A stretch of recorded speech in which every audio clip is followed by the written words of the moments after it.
Halo, balik lagi di channel YouTube Pengantar Manajemen Kelas A STIE Ekuitas. Tapi kali ini kita cuma berdua aja nih, langsung perkenalan aja yuk. Aku Siva Devania Putri dengan NPM A1020227. Aku Najla Salsabila Putri dengan NPM A10200228. Kita berdua bakal nemenin kalian selama beberapa menit ke depan. Jadi apa sih yang bakal kita bahas kali ini? Nah, jadi kali ini kita akan membahas tentang fungsi manajemen yaitu communicating. Wah, apa tuh communicating? Sebelum bahas ke communicatingnya, aku bakal ngebahas dulu tentang fungsi manajemennya itu sendiri. Jadi, George R. Kelly mengemukakan fungsi manajemen yang terdiri dari planning, organizing, actuating, dan controlling atau biasa disingkat POAC. Nah, yang akan kita bahas kali ini termasuk ke dalam fungsi manajemen actuating. Buat yang masih bingung actuating itu apa, jadi actuating adalah sebuah usaha untuk mengarahkan atau menggerakkan orang-orang untuk mencapai suatu tujuan. Nah, lalu kenapa communicating termasuk dalam fungsi manajemen actuating? Yap, karena kunci untuk melakukan pengarahan dengan baik adalah komunikasi. Seorang manajer harus punya kemampuan komunikasi yang baik, yaitu komunikasi yang jelas dan mudah dimengerti, supaya pesan dan instruksi bisa diterima dengan baik dan meminimalisir terjadinya miscommunication. Dari tadi kita ngomongin terus communicating nih. Sekarang communicating itu apa sih? Istilah communicating berasal dari kata dasar communicate yang artinya menceritakan atau menyampaikan. Tapi secara garis besar, communicating adalah suatu proses penyampaian informasi seperti pesan, ide, ataupun gagasan dari satu pihak kepada pihak lain agar terjadi saling mempengaruhi di antara keduanya. Nah, dalam sebuah komunikasi pasti ada elemen-elemen di dalamnya. Menurut Laswell, ada 5 elemen komunikasi. Elemen yang pertama yaitu komunikator atau who.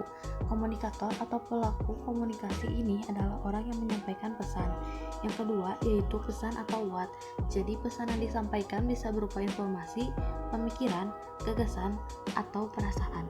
Yang ketiga adalah media atau channel, yaitu saluran atau alat yang digunakan untuk menyampaikan pesan.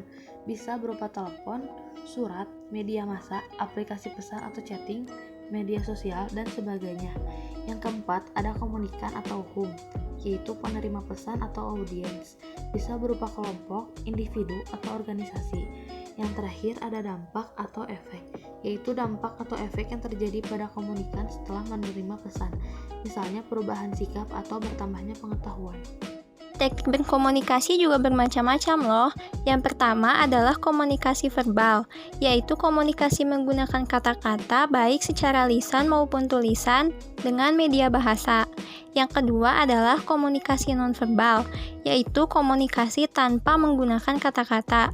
Komunikasi nonverbal juga dibagi lagi menjadi dua, yaitu komunikasi nonverbal menggunakan vokal seperti jeritan, menggumam, menggerutu, gaya bicara, dan intonasi.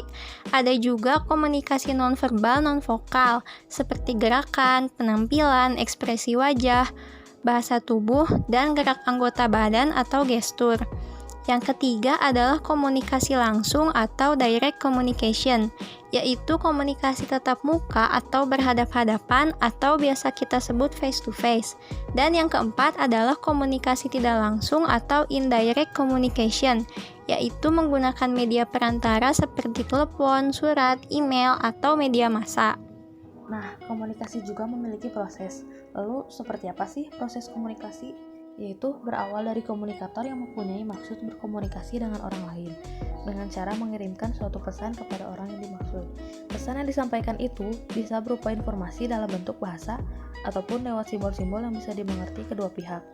Lalu pesan itu disampaikan atau dibawa melalui suatu media, baik secara langsung maupun tidak langsung. Setelah itu, komunikan menerima pesan yang disampaikan dan menerjemahkan isi pesan yang diterimanya ke dalam bahasa yang dimengerti oleh komunikan itu sendiri.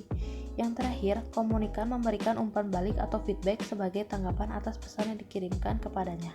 Oke, kayaknya sampai sini dulu nih pembahasan kita tentang communicating. See you next time dengan pembahasan yang lebih seru lagi. Assalamualaikum.